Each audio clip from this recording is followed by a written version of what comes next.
ছোট্ট একটি ডিসক্লেমার, এই ভিডিওটি কাউকে আঘাত আনার জন্য নয়। এই ভিডিওটি শুধু এডুকেশন পারপাসে বা কোশ্চেন জানার জন্য অ্যাকচুয়ালি ভিডিওটি তৈরি করা। হাই প্রিয় দর্শক, আমাদের মাঝে এমন একজন উপস্থিত হয়েছে, আমাদের সমাজ জননেতা এবং সমাজকর্মী। আমার কিছু প্রশ্ন রয়েছে যেগুলো আমি ওনার কাছ থেকে উত্তরটা আমরা জানবো। তো চলুন, আমার কি প্রশ্ন রয়েছে আমি ওনার কাছ থেকে জেনে নেব। তো আমার ফার্স্ট কোশ্চেন হলো, আচ্ছা মমতা ব্যানার্জি যে মহিলাদের লক্ষ্মীর ভান্ডারে 1000 থেকে 1500 টাকা বাড়িয়ে দিল, এর মূল মতামত কি আপনার, বা এর মূল উদ্দেশ্য, এর পিছনে মূল কাহিনী কি রয়েছে? দেখুন, লক্ষ্মী ভান্ডার প্রকল্পে যে 1500 টাকার কথা আপনি বলছিলেন সেটা শর্টকাটে সেরে ফেলি। লক্ষ্মী ভান্ডারের 1500 টাকা যেটা এখন অ্যাকচুয়ালি মমতা সরকার করলেন, সেটা অ্যাকচুয়ালি ভোটের মুখে একটা চমক দিলেন। কিংবা হ্যাঁ, আমি জানি যে মমতা বন্দ্যোপাধ্যায় যে কথা বলে সেই কথা করে বা কাজ করে। 1500 টাকা দিবেনি, 1000 থেকে 1500 টাকা করবেনি বা 1000 থেকে 1500 টাকা দিবেনি, পাবে। কিন্তু আমিও যেহেতু একটা শিক্ষিত ছেলে, তো আমারও মানে বিবেকে যেটা বাজে সেটা হচ্ছে যে 1500 টাকাটা নেওয়াটা বড় কথা না। মানে কিছু লোকজনকে যদি রিক্রুটমেন্ট করে চাকরি দিত, তাহলে পারে মানে ছোটখাটো যদি চাকরি দিত 15,000 টাকা বেতনে বা 20,000 টাকা বেতনে, তাও আমার মনে হয় যে এই জিনিসটা ভালো হতো এই 1500 টাকা করে লক্ষ্মীর ভান্ডার দেওয়ার থেকে। তা আমি এটুকুই বলবো যে আমি দুই মতেই বলবো যে না খুব একটা ভালো হয়েছে না খুব একটা খারাপ হয়েছে, মিডিল প্রান্তেই। মানে যদি কিছু না পাই, মানে দেখুন, যখন পাচ্ছে নাই কিছু, যখন কিছু পাচ্ছেই না, তখন অন্তত 1500 টাকা পেলেও তো বেটার হচ্ছে নাকি। আমি এই বলে আমার মানে এই লক্ষ্মীর ভান্ডার প্রকল্পের বক্তব্যটা ইতি করতে চাইছি। আশা করি সবাই বুঝে গেছেন যে উনি যে বক্তব্যটা বললেন, খুব ভালো লাগলো আমারও শুনতে। তো আমার নেক্সট কোশ্চিন আছে, আর একটা কোশ্চিন আছে, আমি সেই কোশ্চিনটা ওনাকে বলবো। আশা করি এই কোশ্চিনটা আমরা ভালোভাবে উত্তর পেয়ে যাব। তো চলুন, আমার সেকেন্ড কোশ্চিন আমি করি।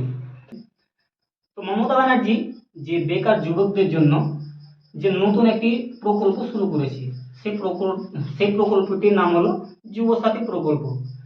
তো এই প্রকল্পটি শুরু করার মূল উদ্দেশ্য বা মূল কাহিনী কি, এর পিছনে কি রহস্য লুকিয়ে রয়েছে, যদি আমাদেরকে শর্টকাটে বা সংক্ষেপে কিছু বলেন।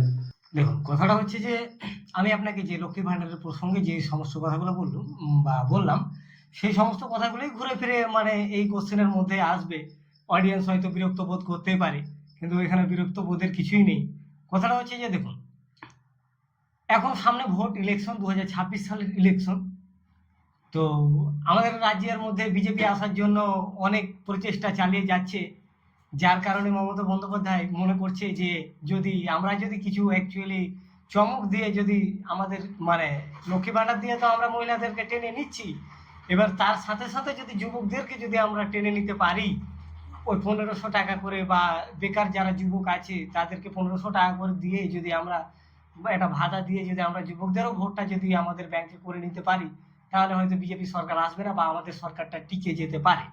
তো এ নিয়ে আমার মতামত হচ্ছে যে দেখুন, অনেক ছেলেপেলে আছে যারা গ্রাজুয়েশন করেছে বা আরো অন্য কোনো ডিপ্লোমা করেছে, যারা বিএড করেছে, ডিএলএড করেছে, কিংবা ইঞ্জিনিয়ারিং করেছে অনেক ধরনের, কিংবা যারা মনে করেন নার্সিং করেছে, মেডিকেল ডিপার্টমেন্টে অনেক ধরনেরই কোর্স করেছে।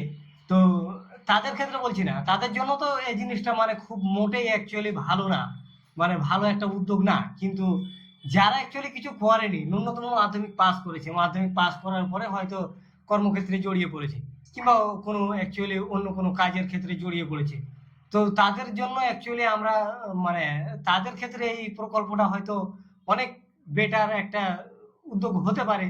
যাদের হয়তো বয়স হয়ে গেছে, অনেক বয়স হয়ে গেছে, যেরকম মনে করুন যে 35-40 বছর বয়স হয়ে গেছে, কিংবা 30 বছর বয়স হয়ে গেছে, ওদের আর চাকরির পিছনে ছুটার মতো সময় নেই, সংসার হয়ে গেছে, তাদের ক্ষেত্রে যদি এখন 1500 টাকা করে মাসের মাস যদি সরকার দেয়, তাহলে তো এটা ভালোই একটা উদ্যোগ। কিন্তু মানে বাকিদের ক্ষেত্রে মানে কিছু কিছু কিছু দেখুন, পৃথিবীতে কোনো কিছুরই অ্যাকচুয়ালি সঠিক সমাধান নেই। যেরকম নেগেটিভ আছে সেরকম পজিটিভও আছে। পজিটিভ থাকলে নেগেটিভ থাকতেই হবে, নেগেটিভ যদি না হয় তাহলে কোনো মতেই মানে আপনি বুঝে দেখুন যে একটা বাল্ব জ্বালাতে গেলেও নেগেটিভ পজিটিভের প্রয়োজন আছে। তো নেগেটিভ তো থাকবেই, পজিটিভ তো থাকবেই, দুটোই থাকবে। যেরকম ভালো দিকও আছে সেরকম খারাপ দিকও আছে। ভালো দিক যেরকম, যে আমি যেরকম বললাম যে ভালো দিক হয়তো কেউ কার সামর্থ্য নেই, বা কেউ হয়তো সংসারের চাপে পড়ে গেছে, কিংবা কেউ হয়তো বেশি পড়াশোনা করতে পারেনি, মনে করুন যে সে ন্যূনতম মাধ্যমিক পাস করেছে, তারপরে হয়তো সংসারে জড়িয়ে পড়েছে বা আর অন্য কোনো কাজে জড়িয়ে পড়েছে, সে যদি এখন 1500 টাকা করে পায় তার জন্য তো জিনিসটা বেটার হচ্ছে বা ভালো হচ্ছে।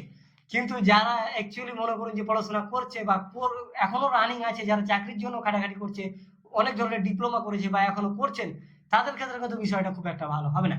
তো আমার মতামত হচ্ছে, দেখুন, একদিক দিয়ে ভালো হলে একদিক দিয়ে খারাপ হতেই হবে। কোনোদিন কোনো জিনিস পারফেক্টলি অ্যাকচুয়ালি তৈরি হয় না পৃথিবীর মধ্যে। তো পারফেক্টলি তৈরি এখন অবধি মানে মানুষের দ্বারাই তো পারফেক্টলি কোনো কিছু তৈরি করা সম্ভব নয়।